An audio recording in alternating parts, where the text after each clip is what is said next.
For example, for 16 you have to place first 10, and for 6 you have to add 5 and 1 together.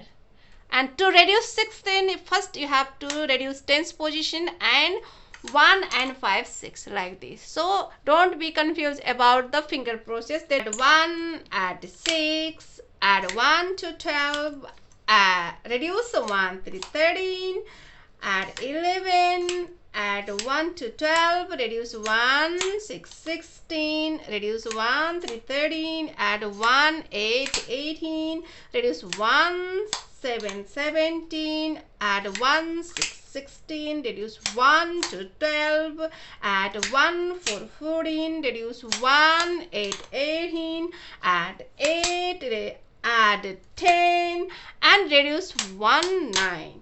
And your answer is 0. To learn in detail, you have to watch full episode.